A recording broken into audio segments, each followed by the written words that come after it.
Welcome to 10-Minute Zuimonki. On one occasion, Dōgen said, "There was once a monk in the assembly of the Zen master Butsusho who fell ill and asked to be given a meal containing meat. The master granted his request and allowed him to eat it. One night, however, he went to the hall of prolonging life and saw the sick monk eating meat by the dim light of a lamp. Sitting upon the monk's head was a demon, and it was the demon that was devouring the meat. The monk believed he was putting the food into his own mouth, but in fact he was not eating it at all. The demon upon his head was consuming it. From that time on, whenever a sick monk asked for meat, Master Butsusho understood that it meant the monk was under the influence of a demon, and so he allowed the request. When you are faced with the question of whether or not to permit a sick monk to eat meat, reflect carefully on the story and make your decision according to the circumstances. Among all the stories in the Zuimonki, today's passage is one of the strangest. It sounds like a tale from another world. We may wonder whether Dōgen expected his listeners to believe that such a thing literally happened. But perhaps that isn't the first question we should ask. Instead, we might ask why Dōgen chose to preserve this story. Notice that he doesn't spend time explaining the demon. He doesn't analyze it. He doesn't tell us what kind of spirit it was, or how it came to possess the monk. His attention falls somewhere else entirely. It falls on the response of the teacher. The teacher does not react with anger. He doesn't accuse the monk of lacking discipline. He doesn't insist that rules are rules and must be followed no matter what. Instead, he recognizes that illness changes the situation. The monk's desire is no longer simply his own. Something is disturbing him. Something is clouding his judgment. And because of that, Butsusho responds differently. At the end of the story, Dōgen does not say, "Therefore, sick monks should always be allowed to eat meat." Nor does he say they should never be allowed. Instead, he says something much more interesting. He tells us to consider the circumstances carefully before deciding. That may be the real lesson of the passage. Zen is sometimes imagined as a tradition of strict rules and uncompromising discipline. And certainly discipline is important. Monastic life has always been shaped by clear forms and precepts. But Dōgen repeatedly reminds us that wisdom cannot be reduced to following rules mechanically. Real practice requires discernment.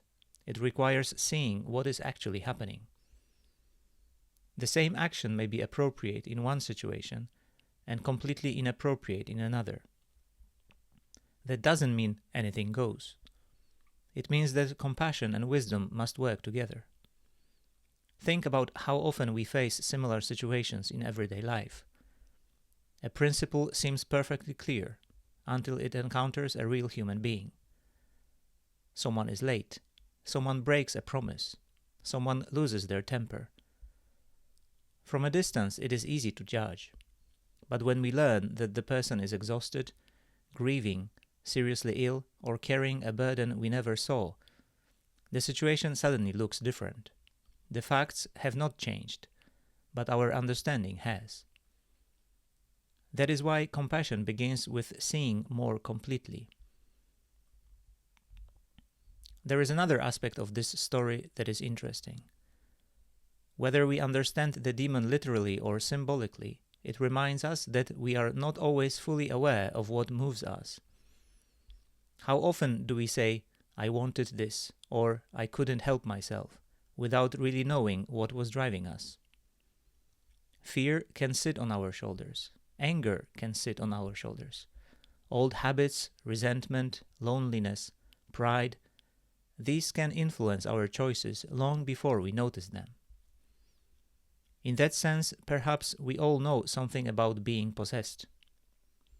Not by supernatural beings, but by impulses that seem stronger than our conscious intentions.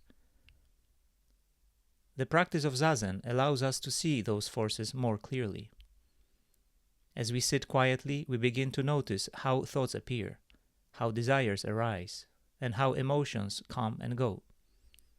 We discover that we don't have to obey every impulse the moment it appears. Little by little, the mind becomes less captive to its own habits. Perhaps this is why Dōgen does not end the story by talking about demons. He ends it by talking about judgment. He leaves the responsibility with us. Can we look carefully before reaching a conclusion?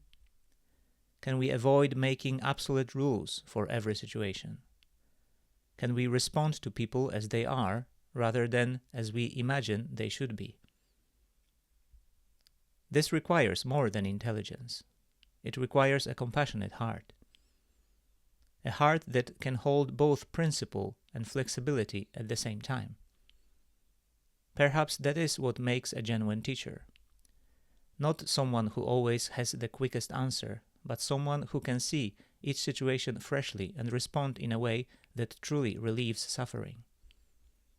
Dōgen leaves us with no formula. Instead, he leaves us with a practice. Look carefully, he says. Understand the circumstances, and let wisdom and compassion decide together. Thank you for listening. Until next time.